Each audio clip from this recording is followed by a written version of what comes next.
we conclude Vergil's The Aeneid today. And as we've discussed, Vergil is very much the anti-Homer. Okay?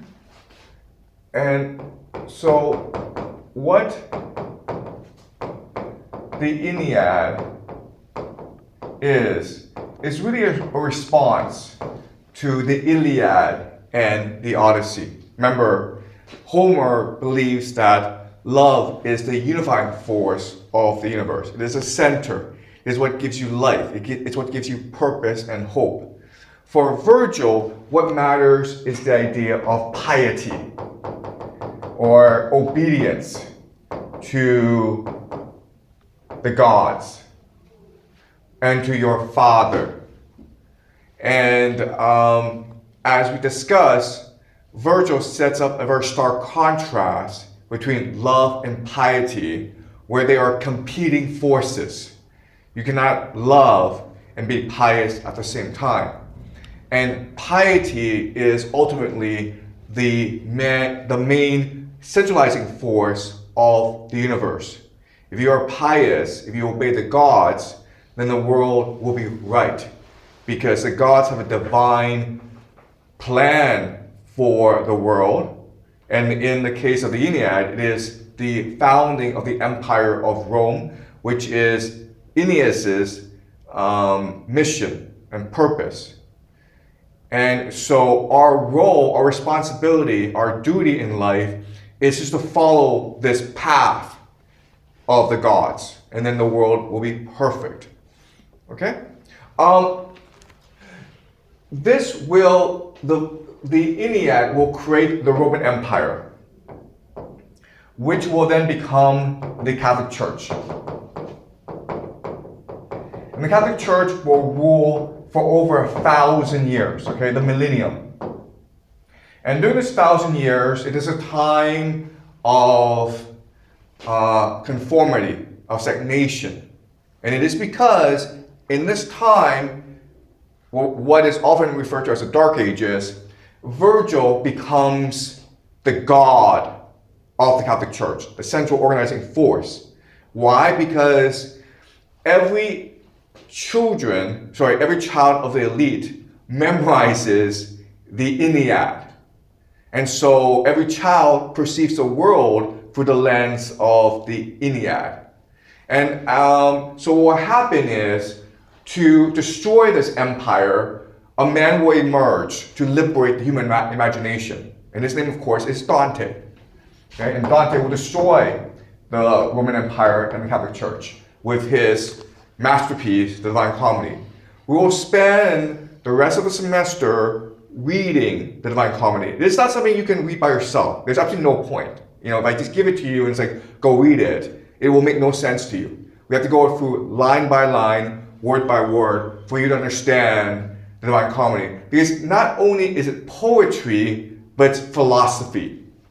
And what poets will tell you is that a poem is this truth told with as few beautiful words as possible. So it could just be a few lines, but it could take you a lifetime to fully understand the true meaning of these lines. And that is what the Divine Comedy is. It's a very it's an epic poem, but each paragraph, each line is a truth, an eternal truth unto itself. Okay, so we'll read Divine Comedy line by line, and we'll try to really understand it. But again, the point of this class is not to tell you what the great books are. The entire point of the class is to get you excited about entering the journey that is great books. That will take you an entire lifetime, okay? It will take you an entire lifetime to appreciate the genius of these great books. And this class is meant to be a starting point, okay? So do not think at the end of this class, oh, I've read Homer, I've read Vergil, I've read Dante, so I know the great books. No, okay? This is just the beginning. All right. So where we are in the story of the Aeneid is that Aeneas gets shipwrecked, and he becomes a guest of Dido, the queen of Carthage. And the two fall in love. Dido falls in love with the fact that Aeneas is not just a great warrior and very handsome, but also because he's a great storyteller. He tells her the story of the fall of Troy. And the two fall in love, and Dido has this burning passion for Aeneas. And the gods, basically Juno, wants to thwart the possibility of the rise of the Roman Empire, and so she conspires to have Dido and Aeneas consummate their passion for each other, and then they get married. But then Jove, the king of the gods, finds out about this and says, no, this is not part of the plan. Aeneas is not supposed to fall in love with Dido, stay in Carthage, and build the Carthaginian Empire. He's supposed to go to Rome.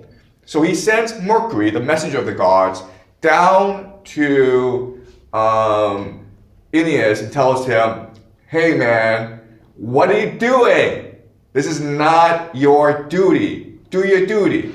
Okay? So this is where we are in the story. Okay, so let us read. Okay, Ivy, could you read please? Mercury lashes out at once. So now you lay foundation stones for the soaring walls of Carthage, building her gorgeous city, doting on your wife, blind to your own realm, oblivious to your fate. The king of the gods, whose power sways earth and sky, he is the one who sends me down from brilliant Olympus, bearing commands for you through the racing winds. What are you plotting now? Wasting time in Libya, what hope misleads you so? If such a glorious destiny cannot fire your spirit, if you will not shoulder the task for your own fame, at least remember Ascanius rising into his prime, the hopes you lodge in Aeneas, your only heir. Okay, all right, so Ascanius, of course, is Aeneas' father, and Aeneas is the son, okay, who will inherit the legacy. I'm going. You owe him Italy's realm, the land of Rome. This order still on his lips, the god vanished from sight into empty air.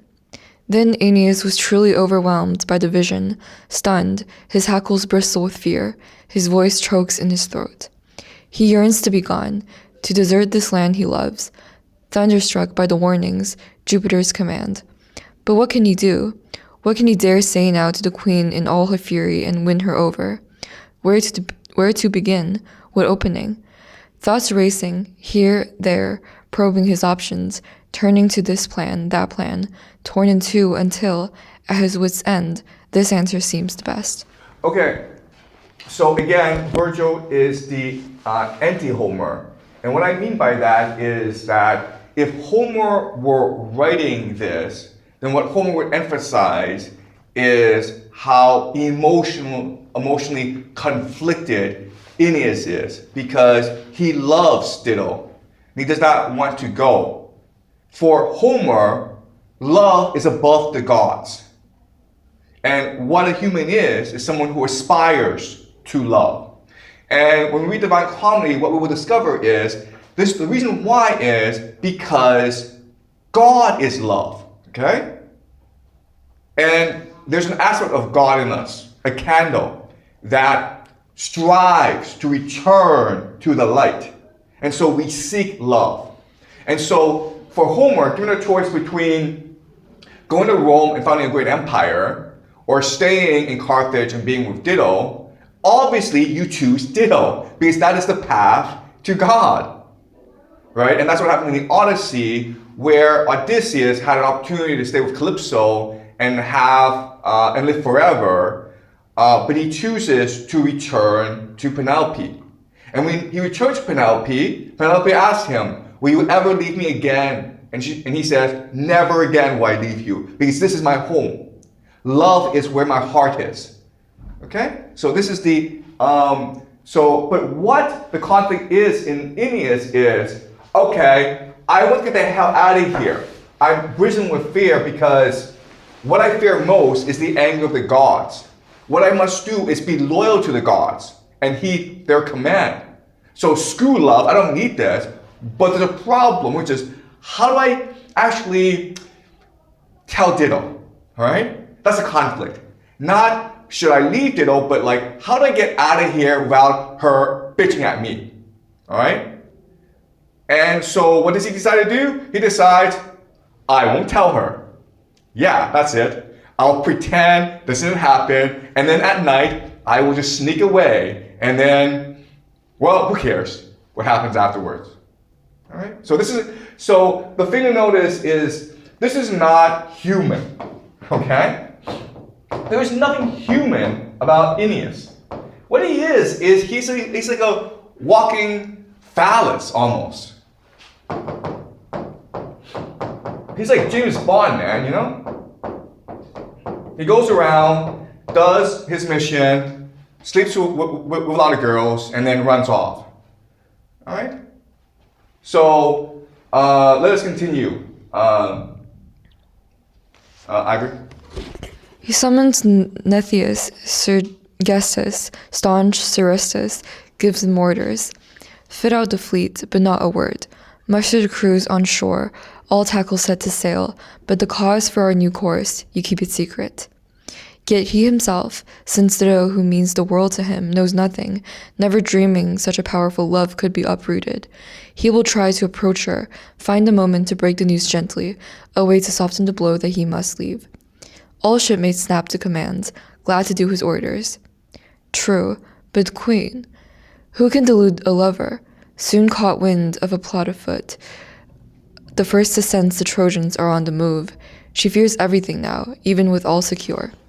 Rumor, vicious as ever, brings her word, already distraught, that Trojans... Sorry, you know what? Sorry.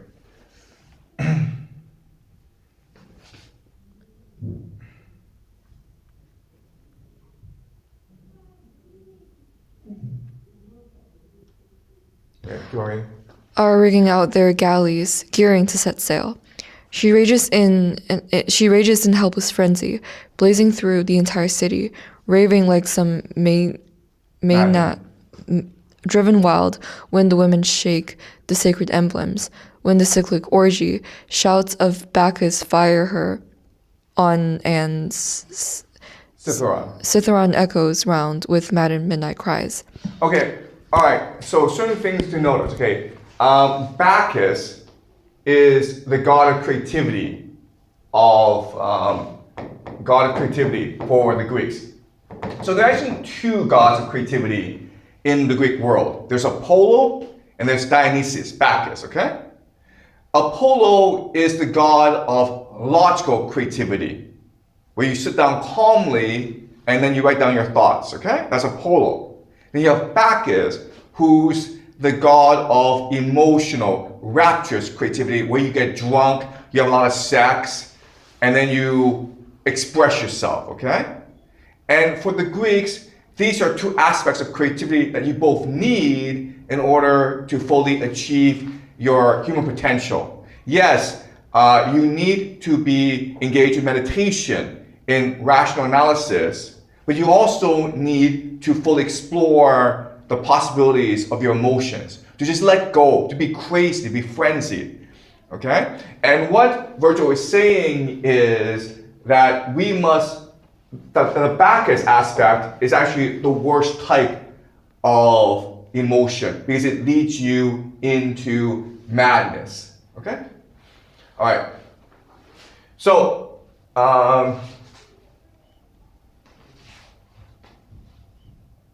Keep reading, Ivory. At last she assails Aeneas before he said a word. So, you traitor, you really believed you'd keep this a secret, this great outrage. Steal away in silence from my shores. Can nothing hold you back?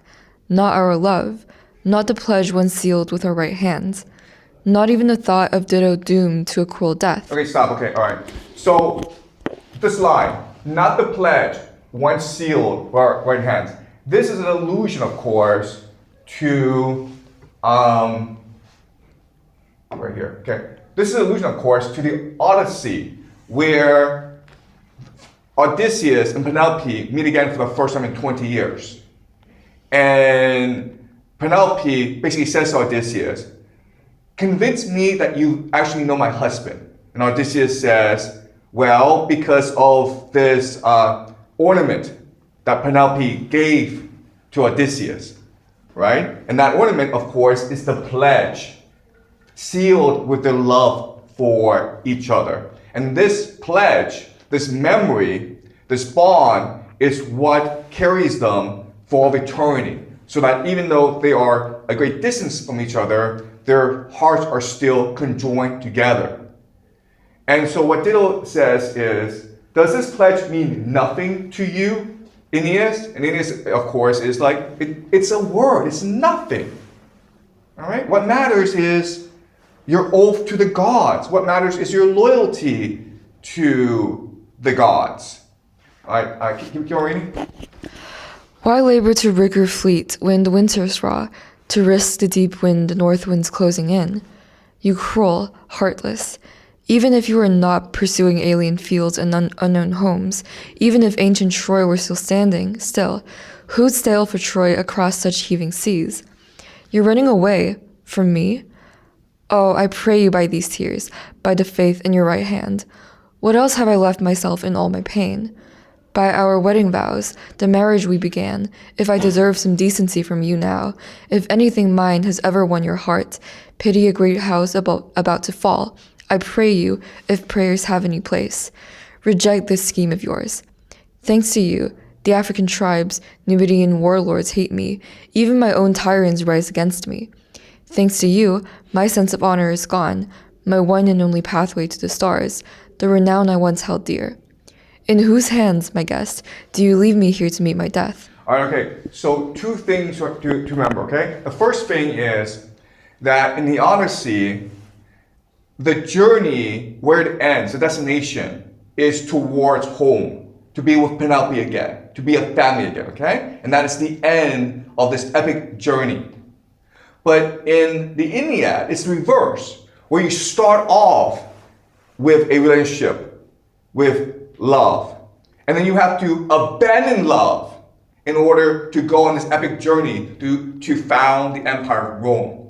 Okay? So you see how it's inverse now. In the Odyssey, the entire purpose of your life is to return home and to be in love, to fall in love, okay? But in the Aeneid, love is what you have to abandon in order to fully fulfill your destiny, okay? That's number one. Number two is this. What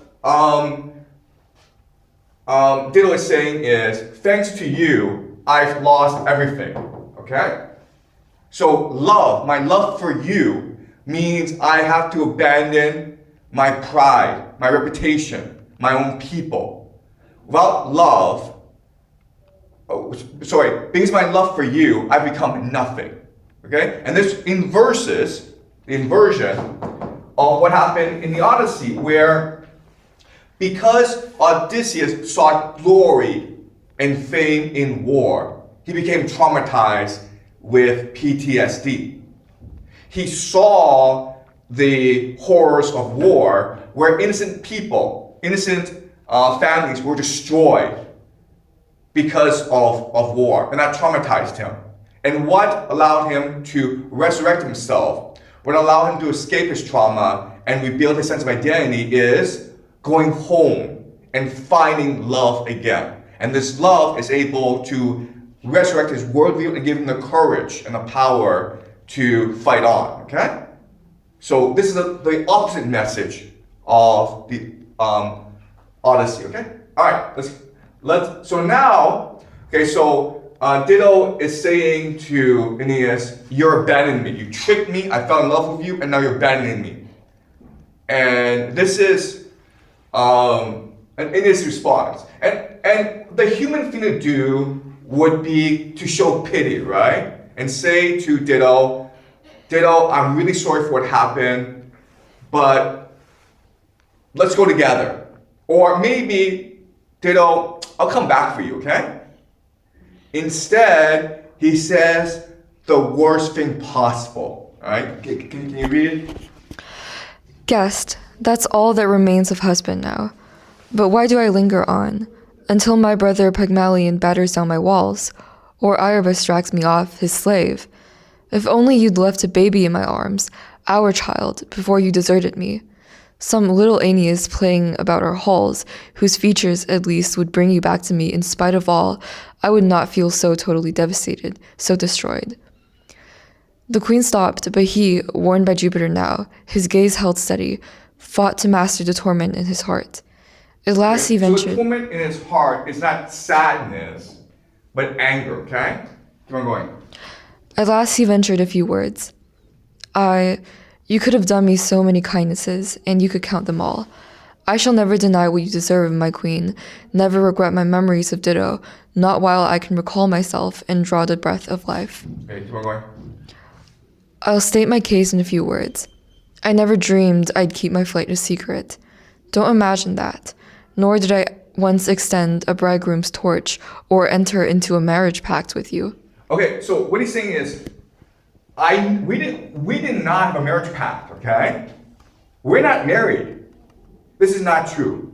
They consummate the relationship and everyone witnesses, so they are married. But he's saying, we're not really married. Keep on going. If the fates had let me free to live my life, to arrange my own affairs of my own free will, Troy is the city, first of all, that I'd safeguard, Troy and all that's left of my people whom I cherish. The grand palace of Priam would stand once more. With my own hands I would fortify a second Troy to house my Trojans in defeat. But not now. Grinian Apollo's oracle says that I must seize on Italy's noble land. His Lycian lots say, Italy. There lies my love, there lies my homeland now. If you, a Phoenician, fix your eyes on Carthage, a Libyan stronghold, tell me, why do you grudge the Trojans their new homes on Italian soil? What is the crime if we seek far-off kingdoms too? All right, so what he's saying is this. Ditto, if it were up to me, I would say it would be either, okay? If it were up to me, I would be back in Troy, dying and fighting and dying for what I truly love, which is the city of Troy. Now that I've lost Troy, I must build an empire. You have your own empire, Carthage. Why stop me from building my own empire in Italy? Okay, so what matters is not love, what matters is power. That's why we live, that's why we exist, to seek more power. Love gets in the way, and therefore love must be discarded. You, ditto, I do love you, but you're in my way. Therefore, get out of my way. All right?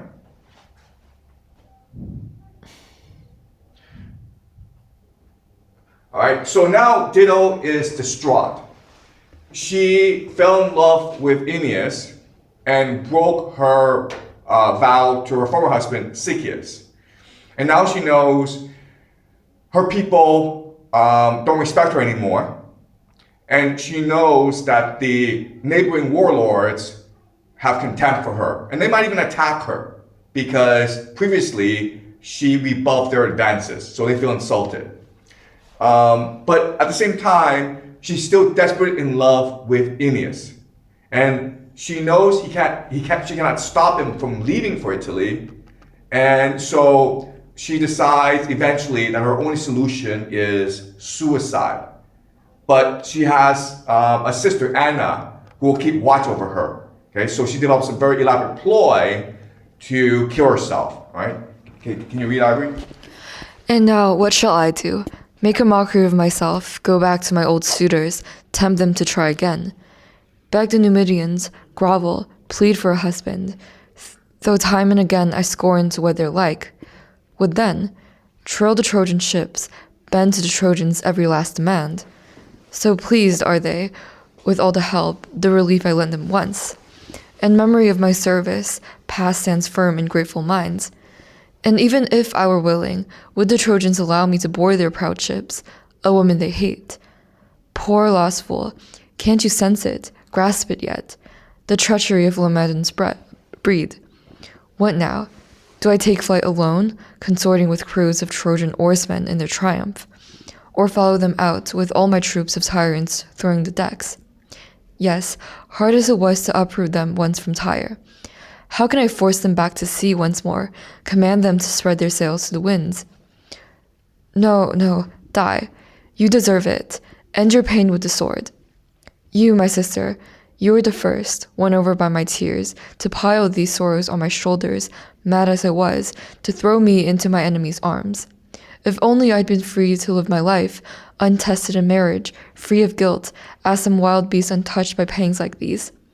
I broke the faith I swore to the ashes of Zacchaeus. Okay, so again, the idea here is, for Homer, love is what gives you strength. Love is what allows you to resurrect yourself, okay? So the metaphor is love is the bow of Odysseus, right? Where this bow, Odysseus has not touched for 20 years. But the moment he touches it, it gives him renewed strength, and he's able to assemble it very quickly and then shoot the target, okay? That's the power of love. But here, in the Aeneid, love is simply opposite, where by following love, you disintegrate as a person. So remember, when we first meet Dido, she's a proud queen. And now she is a complete mess. She is emotionally falling apart. She's being driven into madness. She's like, should I go and beg the Trojans to let me on their ship and be a slave girl? Okay? So it is the complete fall of a queen, okay, from a queen to essentially to a slave girl. She's seriously considering being a slave girl if it just means being near Aeneas. And ultimately, she decides, no, my only option is to die, okay? All right.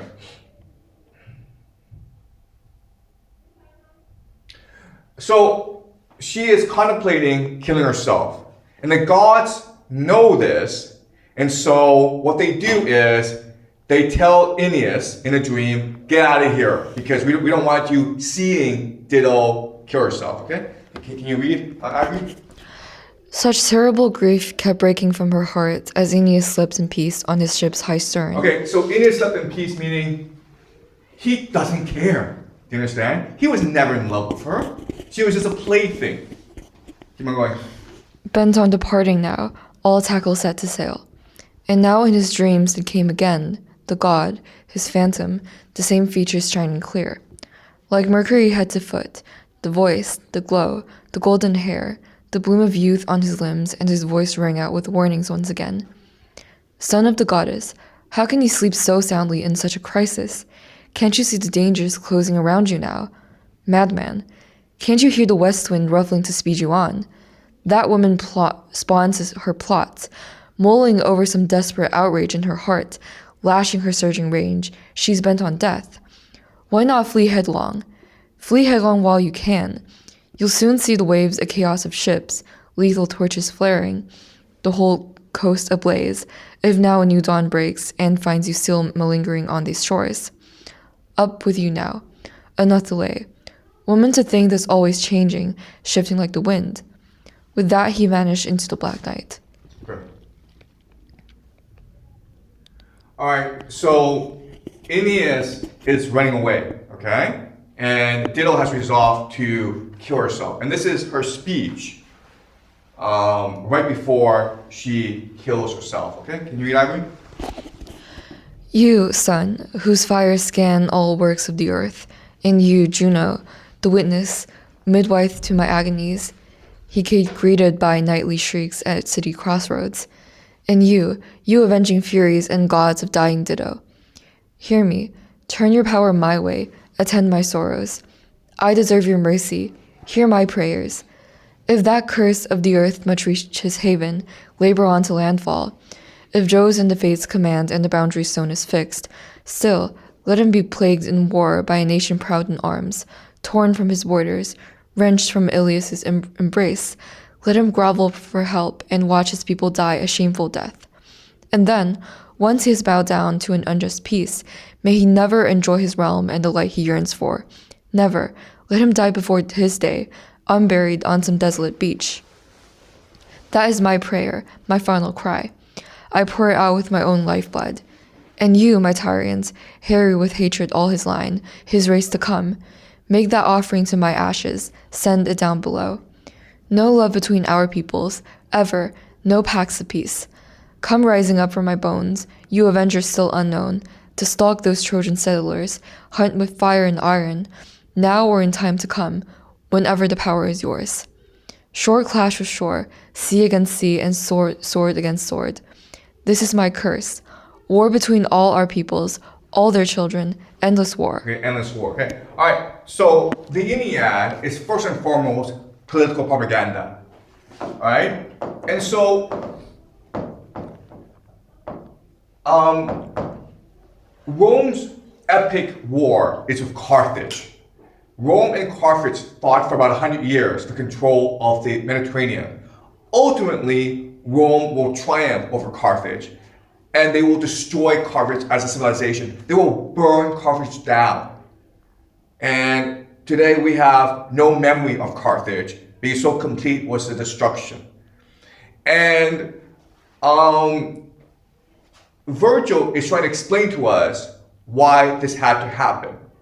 And it had to happen because Dido put a curse on Rome and forced her people to go to war with Rome. So it's not that Rome was vicious and savage in destroying Carthage. It was like the Carthaginians had a curse. They had a mission to avenge Dido. Okay? So let me explain to you how this propaganda works.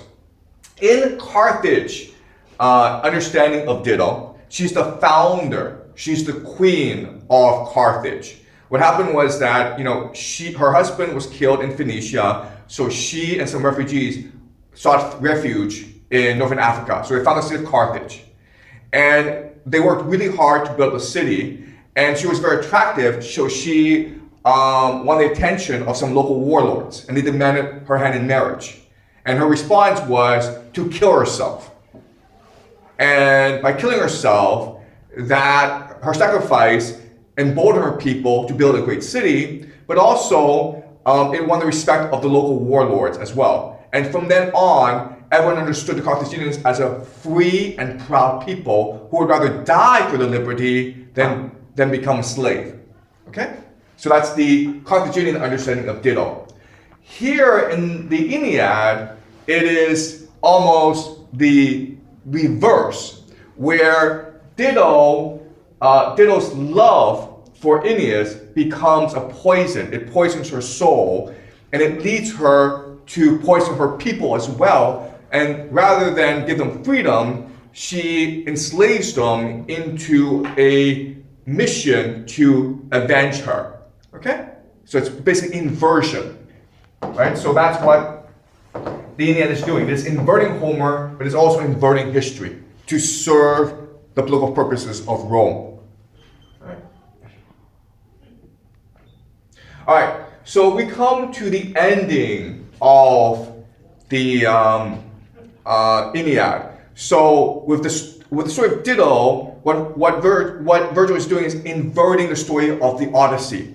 Now we come to the ending of the Aeneid, and here Vergil is going to invert the story of the Iliad. Okay, remember, recall what happened in the Iliad, where Achilles tricks Patroclus into sacrificing himself, and this allows Achilles an excuse to enter the battlefield against Hector. He kills Hector, and he believes that this is the height, the apex of his glory.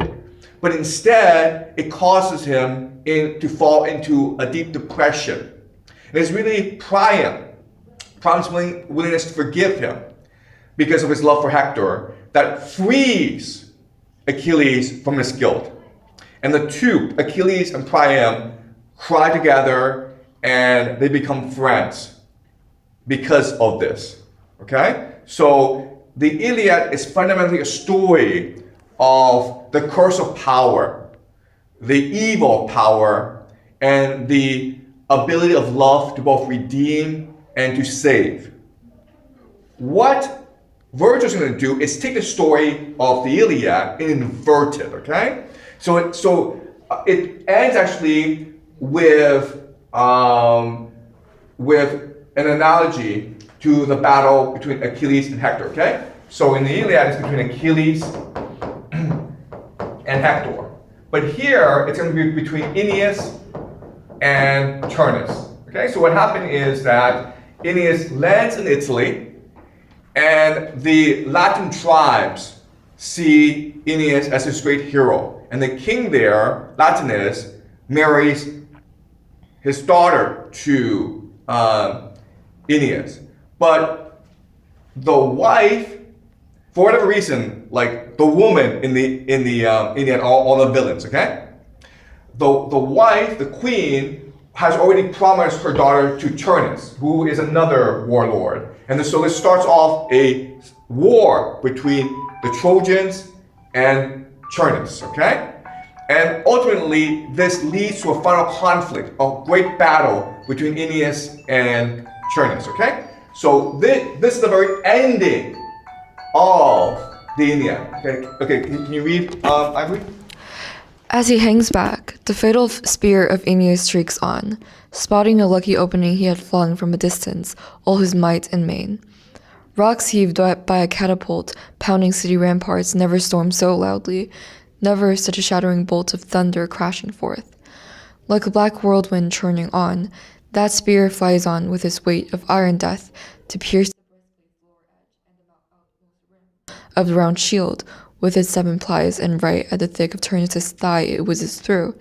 It strikes home, and the blow drops great Turnus down to the ground, battered down on his bent knees. The Rutulians spring up with a groan, and the hillsides round groan back, and the tall groves far and wide resound with the long-drawn moan.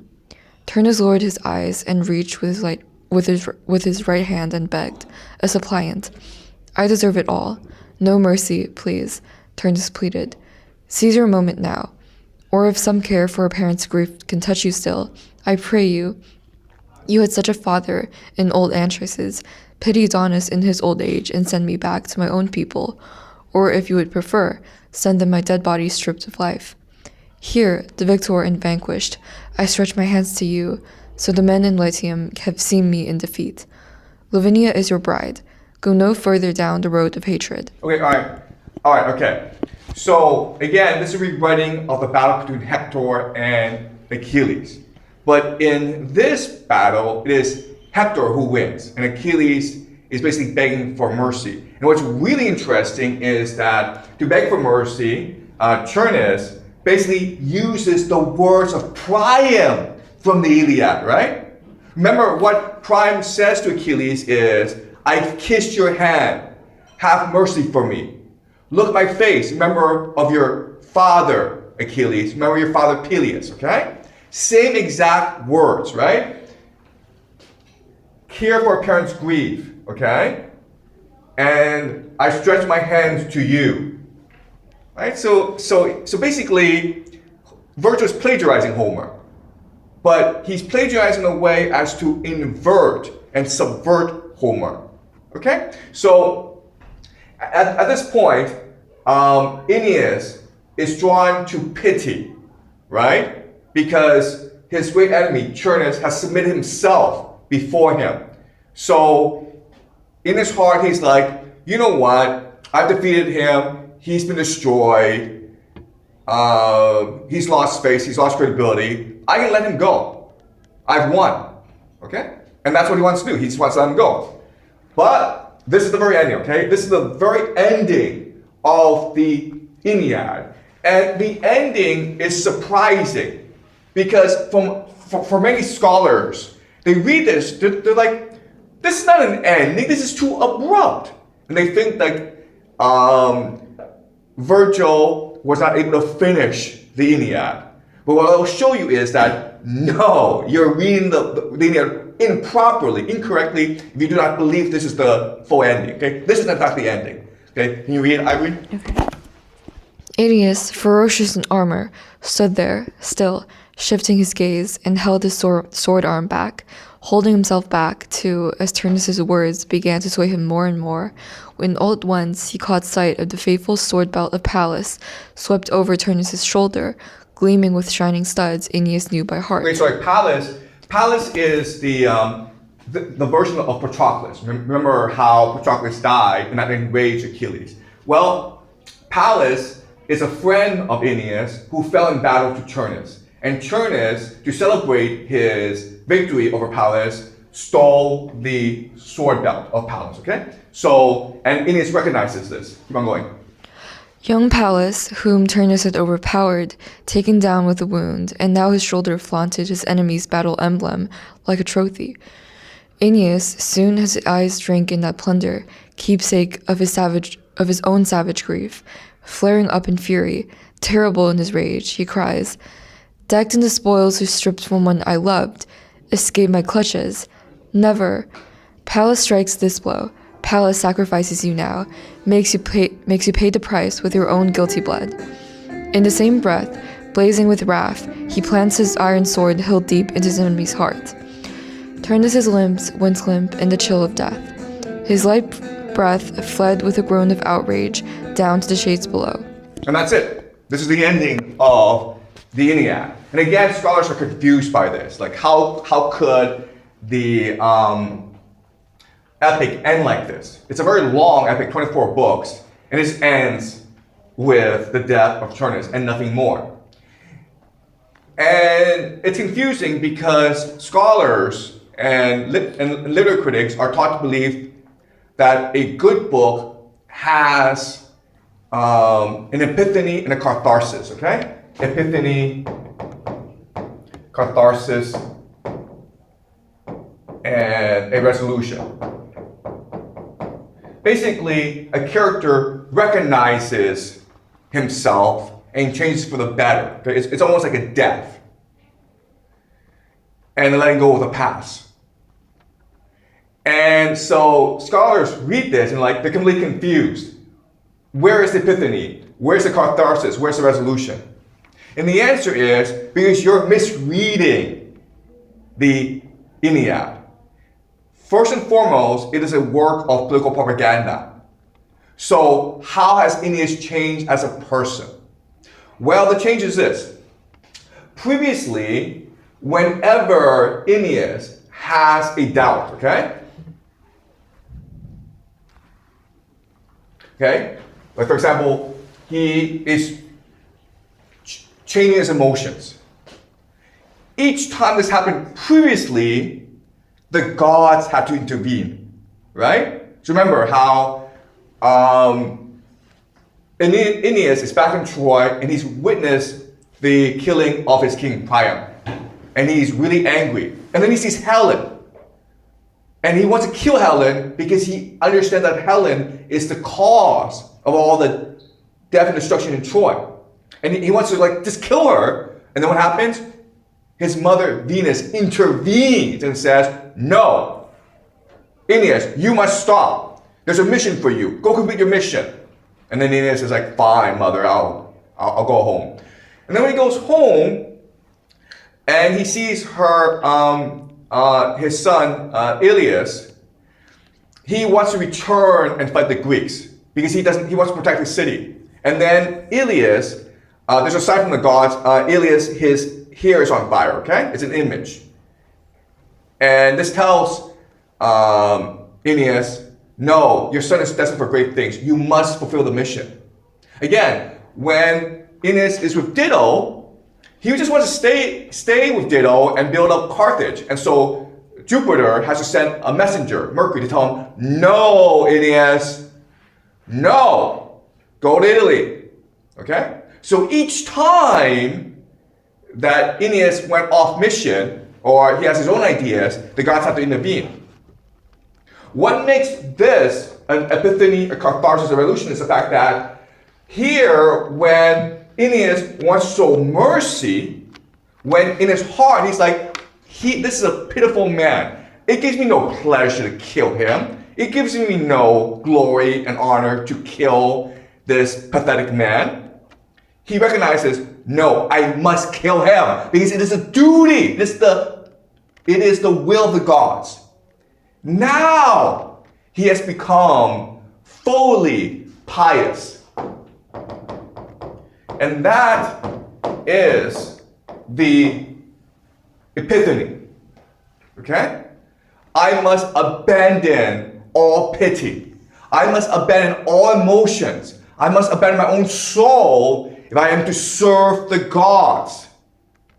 He is now the perfect soldier. And that's why Vergil wrote the Aeneid, because it is a piece of propaganda. It's a piece of brainwashing, indoctrination, where you read it and you go on the same journey as Aeneid. And step by step, you let go of everything that makes you weak. Your humanity, your willingness, your desire to love someone, throw it out. Your pity, your sense of decency, get rid of it, okay? And once you do, once you have cleansed yourself of all human emotions, then you can serve the gods completely. You are now fully pious. And as such, you can now complete your mission. All right? So that's the power of the Aeneid. You may know what's happening, but as you memorize it, because back then, the way to educate yourself was just to memorize the poetry. You became Aeneas himself, okay? You transform yourself from someone who was a human to someone who is now basically a robot. Okay, does that make sense? Okay, any questions? Yeah? Can you, yeah? Yeah, I think it's true that like Aeneas, he didn't feel empathy towards Turnus because he killed him later. But I mean, I think that is still because like he loved Pallas, his friend, who was killed by Turnus. So that's also kind of feeling, right? That's an emotion and that contributes to Turnus' death. So isn't that different from what you said about maybe Aeneas being a robot and fulfilling his fate? Okay, yeah. All right, that's a good point, okay? So, your point is, well, Aeneas loves his friend, Pallas. And as a result, it's his love for Pallas that drives Aeneas to kill Turnus, right? That's fine, that makes sense, but go back to the Iliad, right? Where Achilles is saddened and angered by the death of Patroclus. And he kills Hector, right? But then what happens? He falls into a deep depression. Because in his heart, he recognizes that you don't avenge someone you love by killing someone. That's not how the universe works. If you truly love someone, you do not turn the memory of that person into hatred and violence. You celebrate the person's life by being open and generous with others. Okay, and this is something that Dante will explain. This is a very hard idea to understand, okay? But if you truly love someone, love means that you cannot do something evil. Love is pure good. If you do something evil, it means you actually don't want to love that person. Okay? Does that make sense to you? If you truly love Pallas as a person, you would not use him as an excuse to kill someone. All right? Same thing with the Iliad, where Achilles thought he loved Patroclus, but he was actually using Patroclus as an excuse to kill Hector. And in his heart, he knows that. Right? This is really confusing to understand, but when we read the Divine Comedy, it will make sense to you. All right? Okay? All right. Any more questions, guys? Okay. Yeah, so that's a great question, and it shows you how basically in this world, this is a world of anti-love. Because you receive an education in utility, right? Obedience, compliance. But what you have not received is an education in love. What is love? How do we know we're in love? What draws us to love? Okay, and that's what the great books are about. The great books, if you read Homer and Dante, they really think deeply about what love is. Because in love is where God is. All right? Okay? So again, by asking this question, what you're really doing is revealing the sort of education you've received, when in your mind you think that what is right is one of utility and one of compliance. If Pallas, my best friend, died, then I need to seek vengeance against the person who killed him. Okay? But I know it's hard to understand, but you've been brainwashed to think that. That's not actually true. If your best friend were to be killed someone else, to demonstrate love to your best friend, you would actually forgive that person. Okay? And I know this is a hard idea to understand, but when we read the Divine Comedy, it'll become more obvious, okay?